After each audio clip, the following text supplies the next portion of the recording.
வணக்கம் guys, welcome to iconic match played in Napier. இந்த match SRH and ஆர்சிபிக்கு உள்ள நடந்த ஒரு ஐகானிக் மேட்ச். அப்போ கேப்டன் அந்த மார்க்ரம் வந்து டாஸ் போட ஆர்சிபி அந்த டாஸ் ஜெயிச்சு போலிங் போடுறோன்னு சொல்லி சூஸ் பண்ணியிருக்காங்க. அப்போ ரெண்டு டீம் இன்னொரு சைடுமே ரொம்ப பேலன்ஸ்டாக இருந்துச்சு. அப்போ சிராஜ் ஃபர்ஸ்ட் பால் கூட்டி வந்து போடும்போது அப்படியே ஒரு நல்ல பேஸ் கண்டிஷன் இருக்கும்போது இப்போ சிஎஸ்கேவோட செல்லப்பிள்ளையான ட்ரிபாத்தி விட்டு செம்ம அடிச்சு பிரிச்சுருந்தார் அந்த காலத்தில். அவர் எப்பவும் போல் அபிஷேக் சர்மா அவரோட ஃபயர் ஸ்டார்ட்டை கொடுத்தாரு. ட்ரிபாத்தி என்னடா மச்சான் சிஎஸ்கே நமக்கு அடிக்க மாட்டேன்ற அப்படின்னு சிஎஸ்கே ஃபேன்ஸ் எல்லாம் கேட்குறாங்க. அபிஷேக் சர்மாவோட பியூர் விக்கெட்டை மைக்கேல் பிரேஷர் எடுத்தார். அதுக்கப்புறம் அப்படியே அவங்க கிளாஸன் அந்த வேர்ல்ட் கிளாஸ் பேட்டில் வந்து அவர்னால என்ன பண்ண முடியுமோ அதை பர்ஃபெக்டாக பண்ணார். ஆர்சிபி அப்படியே ஒரு மிதிச்சு கீழே தள்ளிட்டாரு.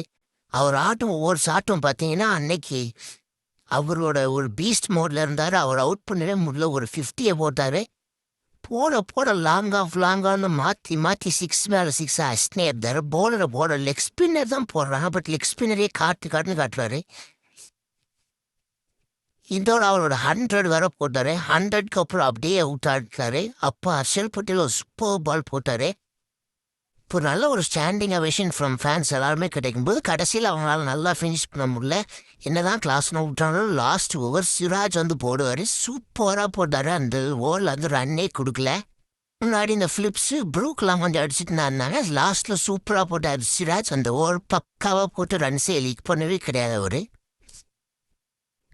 கடைசியில் பாலில் ஒரு விக்கெட் வர எடுத்தார்.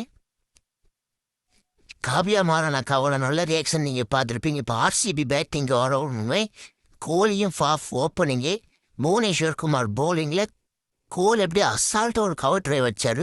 பாடி இன்னைக்கு கோலி அந்த ஃபார்ம் அப்படின்னு எல்லாருமே நினச்சாச்சு. அதே தொடர்ந்து விட்டு காட்டி இல்லை லெக் சைடு ஆஃப் சைடு எல்லாம் விட்டு எல்லா சைடுமே அன்னைக்கு அடிச்சிருந்தாரு. அன்னைக்கு ஆர்சிபி அவர் ஜெயிக்க போகிறான்னு எல்லாருமே முடிவு பண்ணிட்டாங்க.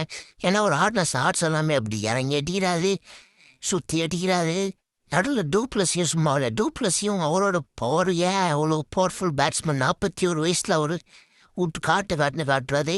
ஸ்பைடர் வேன்னு சொல்கிற கிளென் ஃபிலிப்ஸ் கேட்ச் விட்டு நீங்கள் பார்த்துக்கிங்களா? இதில் நீங்கள் பார்ப்பீங்க இந்த கேட்ச் எவ்வளோ ஒரு தப்பான இடத்துல நடந்திருக்குன்னு பார்ப்பீங்க. கேட்சஸ் வினியோ மேட்சஸ்ன்னு வாங்க. இந்த கேட்ச் காட்சியில் எவ்வளோ பெரிய மேட்ரு ஆகுதுன்னு பாருங்கள்.